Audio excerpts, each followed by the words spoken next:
பழம்பெரும் நடிகர் ஜெமினி கணேசன் வீட்டு நிகழ்ச்சியில் பேரறிஞர் அண்ணா மற்றும் கலைஞர் கருணாநிதி ஆகிய இருவருக்கும் செக் வைத்த இசை வித்வான்.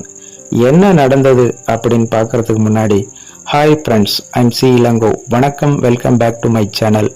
நீங்க இன்னும் நம்முடைய சேனலுக்கு சப்ஸ்கிரைப் பண்ணலனா உடனே ஒரு லைக் போட்டு சப்ஸ்கிரைப் பண்ணி சப்போர்ட் பண்ணுங்க.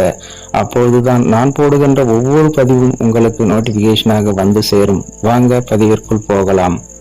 நடிகர் திலகம் சிவாஜி கணேசன் நடித்து மிகப்பெரிய அளவில் வெற்றி பெற்ற படங்களில் ஒன்றுதான் தில்லானா மோகனாம்பாள்.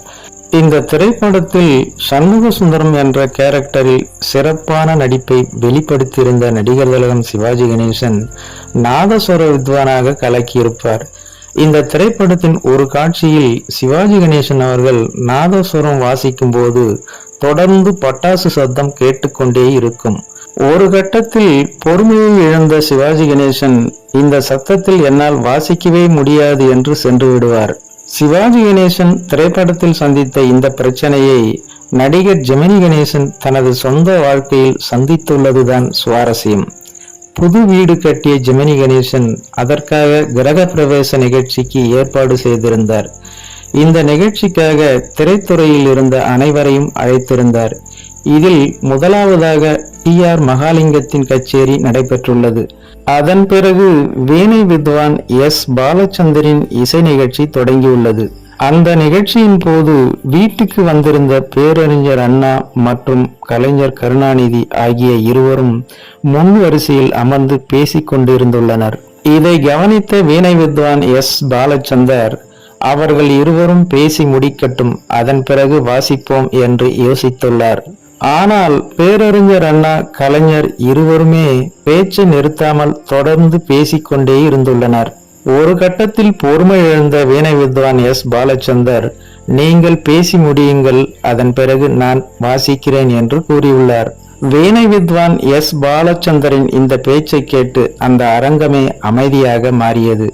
வீணை வித்வான் பாலச்சந்தர் சொன்னதை கேட்ட ஜெமினி கணேசன், அண்ணாவும் கலைஞரும் என்ன நினைப்பார்களோ என்ற பதற்றத்தில் ஓடி வந்துள்ளார். ஆனால் அமைதியாக எழுந்து நின்ற கலைஞர் கருணாநிதி அவர்கள், எங்கள் பேச்சு உங்கள் இசைக்கு தொந்தரவாக இருந்தால் அதற்காக நாங்கள் வருத்தம் தெரிவித்துக் கொள்கிறோம். நீங்கள் உங்கள் இசை நிகழ்ச்சியை நடத்துங்கள், நாங்கள் எங்கள் பேச்சை நிறுத்தி விடுகிறோம் என்று கூறியுள்ளார். அதன் பிறகு வீணை வித்வான் எஸ். பாலச்சந்தரின் இசை நிகழ்ச்சி சிறப்பாக நடைபெற்றுள்ளது.